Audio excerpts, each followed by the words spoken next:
Hi folks, with Tacitus today, your pushback channel, and thank you for joining this audio live stream. In this essay, I'd like to talk about what has become multiple, but particularly two interpretations of democracy. And when I say democracy, I'm talking about the right of people to vote, to choose their governments. Now, some people come back and say, well, America's not a democracy, it's a republic. But that's splitting hairs. The point is the American people still vote to choose their government. And that's what I'm referring to. Now, I think there was across the West, across the Western world, there was really consensus over what democracy was. The people voted in free and fair elections, and that voting would decide the government as much as which politicians would get political office, and indeed which policies the government would pursue. So, and this was how it was done. A politician would get up and say, "Well, these are my policies. This is my view. I believe in this, or I believe in that, or I'm against war, or I'm for this," and so on. So all the major policy type subjects would be covered, and the people would vote. Now, it didn't necessarily mean that the outcomes were as expected. So sometimes there were surprises, and there were some very close run elections where mere thousands of votes in, say when John Kennedy became president, he got a minority of states and only a majority of votes by, I think it was like 100,000 over the millions of votes cast. So it was a very narrow win, and there have been some very tight races or landslides, depending.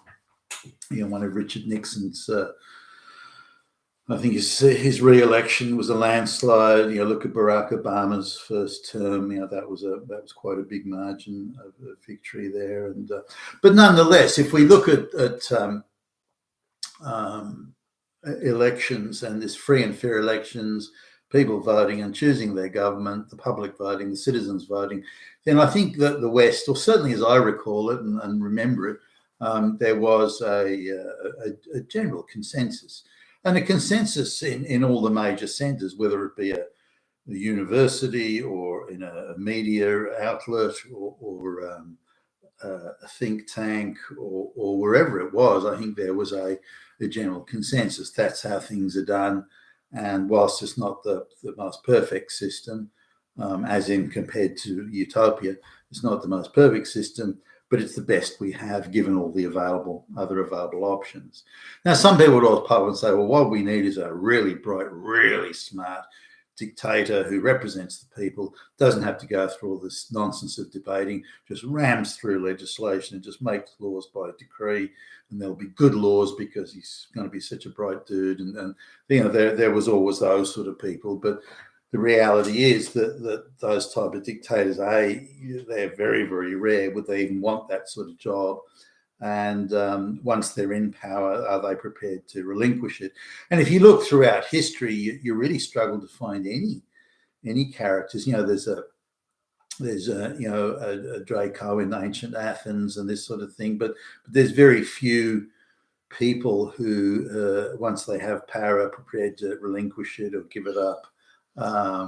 And that remains so today, as much as it did throughout history.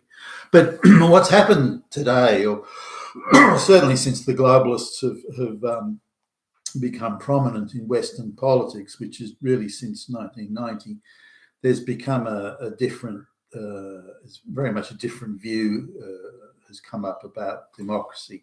And what's got me sort of thinking about this in particular was the recent referendum in Australia, where would there be a black-only parliament that would be enshrined in the Constitution. Now, it was clearly a globalist play at hustling and grifting race division in Australia. So it would provide the architecture for an everlasting race grift in this country, in Australia. And clearly a globalist play. Now, globalist fingerprints all the fuck over it.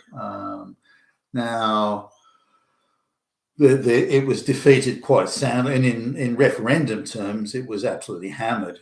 Not a single state voted for it, and it was the accounting's still going on, but I think it's 61-39 outcome against this.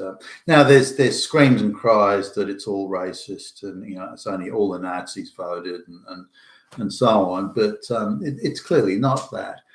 But this brings us the idea of two different democracies. The people didn't vote the way they were supposed to. We needed and wanted a certain outcome for our program of population management. And we were required, we put it to the people because we thought we would win. We thought we'd win a majority here. We controlled, this is about the referendum in Australia, we controlled all the media outlets. 95% plus of all the media was very pro this black only parliament thing. We controlled all the students, the unions, teachers unions, student unions, universities, even the big major multinational firms were shoveling shitloads of money into the yes, vote yes in the referendum. And just as I used to drive, driving around, there were endless amounts of, well, I say endless, a lot. It wasn't every house, but a lot of signs saying vote yes in the referendum. Big signs on people's front yards, out in the streets, and local councils were on board with it. State governments were on board with it. It seems that everywhere you turned, every major power centre or influence centre was in favour of it and saying you have to vote yes. And simultaneously, the idea, and if you don't vote yes, you're a fucking damn Nazi.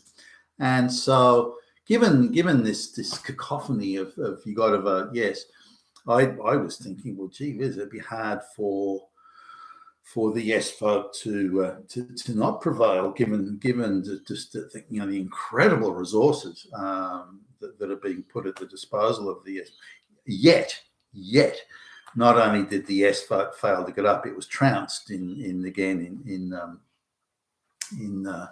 referendum terms. That's a trouncing, and so it was a surprise to see the no vote winning so decisively in the context of so many or so much resources, infinite resources being placed at the disposal of the yes vote. And just going around, going to simple things like going to the grocery store or going to petrol stations, all this sort of thing. There were an endless amount of propagandists and activists and agitators on the street saying that you should vote yes, and coming out with the most outrageous lies and propaganda to support it. One that I've mentioned in a previous video, a young woman purporting to, not even from this country, by the way, she's a professional agitator. You tell she'd been trained to agitate. And she was little Aboriginal girls being denied medical care from all these fucking racists. Hitler, Nazi racists are everywhere. And the only way we can stop it is if we vote yes to stop the Nazis. And of course, this was total lies. This was all fucking bullshit. And yet this was the stuff they were peddling. So given all that, and they were importing professional agitators from all over the world, from the United States, from Ireland, England, everywhere, were being brought in to do the agitating, and still they lost. And it reminds me a little bit of Donald Trump's presidential campaign in 2016. The entire media establishment, and just about everywhere you looked, was dead set against Trump and doing everything they could. The media companies, everything to fuck him up and to make him look bad and say, don't vote for Trump, vote for Hillary. And yet Trump still won, which took me by surprise. I was, I had one of the cable news channels on the background while I was doing something, while I was doing some work, and fully expecting Hillary to win. And I saw the returns coming, and I thought, holy crap, Trump's got a chance of getting up here. And I think when he won Florida and somewhere else, and I thought, wow, he's going to win. And then I was quite astonished by this, that given all the resources put against Trump, he still ended up winning. So it goes to show that the people aren't falling for the propaganda. Now, this really brings us to the bifurcation, if you will, of the understanding and the definitions, and to what extent people are prepared to accept and support democracy and accept it as a legitimate method of selecting a government. And the issue of legitimacy really is quite central to this. Now, my interpretation of democracy, or acceptance of it, is that sometimes I accept that the politicians I want to win won't win. I accept that the policies that I think are good will not succeed in being implemented. Policies that I think are bad, government policies that I think are bad, will be implemented, but I accept that in the give and take of the democratic process. Sometimes my preferred option is not going to win, is not going to prevail. I accept that because in the overall scheme of things, the people will vote, or in self-interest, I suppose, to some extent. A politician gets up and says, I'm going to give everyone birthday cakes every day and this sort of thing. They may vote for that guy. So I get that. But the other option is some form of dictatorship or ideological government, or some imposition that the people cannot prevent or stop. Because once tyranny sort of gets hold, then you pay quite a high price for it in terms of the freedoms that you'll lose, and in tyranny, the terror and the heavy hand of the state that will threaten you, take away your rights, and all sorts of things like that if you don't agree with them. So democracy doesn't allow dictators to have an ongoing control and forces the politicians to be accountable to the people. So a politician gets elected, has to face the people for another election to say, well, this is what I've achieved, this is what I've accomplished. And the people are going to say, well, no, you screwed up. We're getting rid of you and put in the other guy. And democracy allows for that changeover of power without there being civil war, without there being mass dissent and so on, that we accept that, okay, the people have spoken, that's the new government, let's get on with things. That has now changed. It's not like that. The losers, particularly if they're the globalist funded losers, they won't accept an outcome that they don't win. Now, this is the case with this black-only parliament to Australia. The globalists or the activists that are funded by the globalists won't accept the outcome. There has to be another way of doing it. Now, their arguments are really as follows, that we didn't win, and that in itself is a wrong. So that has to be righted. We should have won because we wanted to win. We controlled all the institutions, media and so on. We controlled all the institutions. So based on that, we should have won. So the reason we didn't win must be a bad reason. And the reason we didn't win, therefore, cannot be legitimate. So the vote that resulted in us losing cannot be legitimate. If we accept it, then we legitimize it. If we don't accept it and argue that it's not legitimate, then we can have another round of voting, or we can revisit this issue. Now, you'll notice that when Trump won, they never accepted that Trump had won legitimately. There was it was Russia, and it was this, and it was the Nazis, and it was yada, yada, yada, yada. And they insisted it was never legitimate. And this was a constant refrain throughout the whole 4 years of the Trump presidency. And the deep state, the globalist funded and orchestrated deep state, they treated the Trump presidency that was never legitimate, and that only when he was, anyone else would have been legitimate, but not only the globalist candidates are legitimate. And we see this too with this referendum in Australia. The globalist position was that there must be a black-only parliament there. And again, vast resources were put into it, as was in the anti-Trump campaign 2016, or indeed the Brexit campaign. Vast resources were put in, dire threats. The world's going to come to an end if we go through Brexit. And that vote by the people in Britain has never been treated as legitimate. And there's been every effort to water it down, unwind it, reverse it ever since, again, by the globalist establishment. So we have a situation where the globalist establishment no longer believes that elections are a way of deciding anything important. And therefore, legitimacy is only gained if they get their way. If they don't get their way, then the election or the vote or the referendum or whatever it might be is not legitimate. They must do everything to undermine it and then revisit that matter with another election, which they will then more seriously and more vigorously rig. Now, if they can't influence people's minds and opinions through the mass media and so on, then they'll rig the outcome. They don't care. They'll do either one. If they can get the people to vote the way they want, then they'll do that. But if they can't, then they'll rig the outcome or declare an outcome that they don't like as illegitimate. Now, this is something that's not just held by globalist goons. Talking to people since that referendum in Australia that voted, where the people voted against this black-only parliament, the mostly wealthy elites, the people that live in houses that are where the entry level is $5 million and so on, they're very much in favour of this black-only parliament. It won't affect them, or as they see it, it won't. It's not going to affect them day to day. They're not going to lose anything, and they can virtue signal with impunity and immunity. So that's all good as they would see it.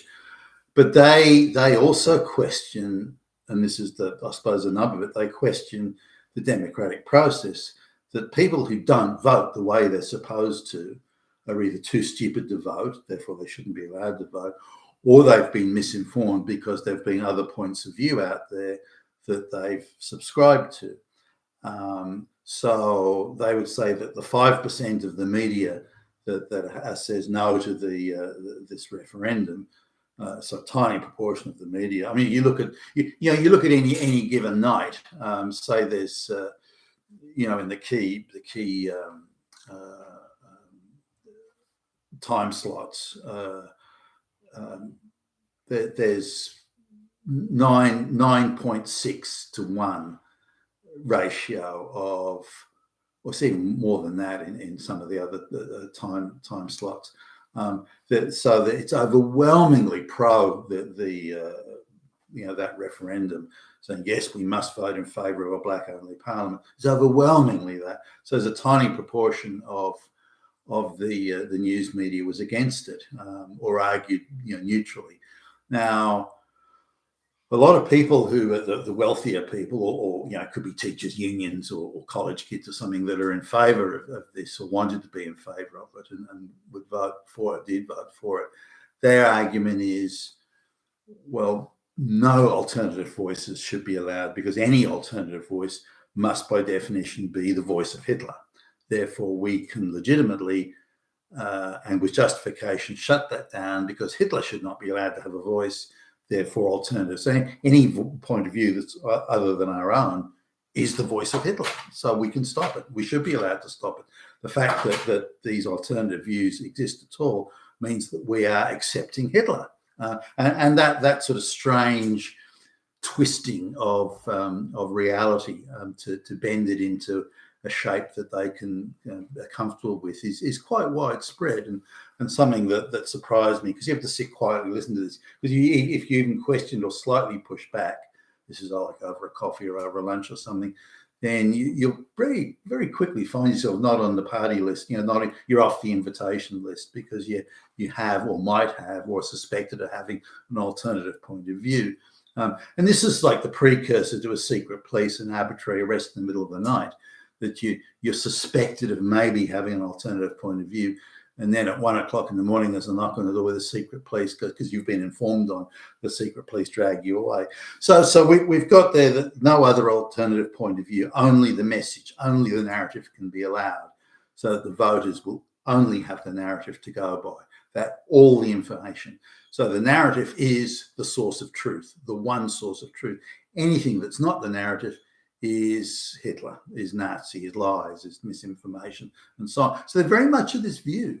Now, this also feeds into the social media side of things, that social media channels and outlets are allowed to have alternative points of view and do. I mean, my tiny little channel as an example. These should all be shut down. They should not be allowed. There should be a fact-checking narrative maintenance organization that shuts down any alternative point of view in social media. No one anywhere at any time through any means should have any access to a point of view other than the narrative. And again, there are folks that have this, that they think this is quite acceptable. There's nothing wrong with this at all. So that's one side. There should be no other information other than the narrative. The approved globalist narrative should be the only source of information about. Now, the second thing, if that isn't enough, is, or if that doesn't win the day, is the legitimacy of elections. That people who make the wrong decision, by definition, must be bad or stupid or somehow just incapable of participating in the process. So we can't allow them to have a vote. And if they do vote and vote the wrong way, then we, the elites, should not be subject to their decision. Why the fuck would we have peasants deciding, they live in their hovels, and why the fuck should we have peasants deciding what happens and what doesn't happen and what goes and what doesn't go, and making the big important decision? What right have those fucking peasants, those Nazi susceptible, those stupid moron Nazi peasants, what right have they got to decide what should happen in our country or in our government? So the legitimacy of democracy, in the view of these people, and there's now many of them, there's not just a handful, their view is that if people won't make the right decision, won't vote in the right way, then the decision they make is not legitimate. And like a judge in a court that can overturn the decision of a jury, the view is that the decision, if they don't get, they don't vote the right way, that the vote should be just disregarded. It's not a legitimate vote because peasants decided it, and those peasants just don't know what's best for them, and they were influenced by Hitler, and therefore we can disregard the vote. So the vote is simply not legitimate. So if the vote for Donald Trump, not legitimate, vote for Brexit, not legitimate, the vote against this black-only parliament in Australia is not legitimate. We're not bound by it. We don't have to be accountable to that vote. If we win it, then those peasants must be accountable. And the vote is legitimate, but only when we win it. So this is an interesting one. Now, I've done, as I've mentioned a gazillion times, done a vast amount of business travel and gone through many third world or mid-level type countries where democracy is not an accepted, they haven't developed democracy in the way that the Western world has. And so there's no real acceptance or consensus on democracy at all. They only pretend to be, engaging in democracy so that the World Bank, keep the Americans off their back, and all that. This is when democracy was considered a way of doing things. And so they wanted, so they sort of go through, if you like, a pantomime, like a bit of theatre, just to pretend that they're going through democracy. But everyone knows that all the election officials are bribed, and all the corruption and so on. And if they want to suddenly bring in a few million votes that go for this or that, they can just snap their fingers and make them magically appear. So it's a very corrupt process, and one where the outcome has to be what the elites have pre-decided it must be. And so on every occasion, the outcome is exactly how the elites have planned it. Now, if anything catches them a bit by surprise, then as these people would tell me, they just bribe whoever they got to bribe to turn it around so that it is what the elites want. And I'm talking third world countries here, classic banana republic type stuff. Now, when I talk, because I'd been in countries when they're about to have an election, or they've just had one, or the counting's still underway, or that sort of stuff, and I might make a mention of it, saying, democracy is a better way of selecting a government than, say, civil war or something like that. And I was intrigued the amount of times I would get sniggers and laughs and so on why do you think democracy is good? And I in the third world, Banana Republic type stuff, they thought democracy was a joke. This idea that you'd select the people, the peasants would have a say in who runs them. I mean, this was considered an outrage. I mean, what a ridiculous notion. You silly fucking moron. And even when I would argue on the basis that you're more likely to get consensus, you're more likely to get commitment from the populace if they have a voice, that type of thing, the sharing of power and so on. And they looked to me like I was some deranged, deluded idiot. No, the peasants should not have a say. It's never going to be their say, nor should it be. Why should we share power with them? Why should we be subject to any of their decisions? They don't know anyway. They're too stupid. And da, da, da. Now, in the third world, this may have some relevance because there's still vast numbers of people who are illiterate and don't have access to televisions or things. So there's still a lot of that. They're in little towns living hand to mouth. They're struggling to eke out a daily existence, all these sorts of things. But I did want to highlight now this difference in the concept of democracy, and a vote that we want, as in what the globalists want, is legitimate, but a vote that we don't want is not legitimate, and they will just simply undo or unwind or destabilize whatever they have to dilute the outcomes that they don't want, but yet impose upon us ideologically the outcomes that they do. For example, the Biden election. I mean, for fuck's sake. So you've been with Tacitus today, your pushback channel, and thank you for listening.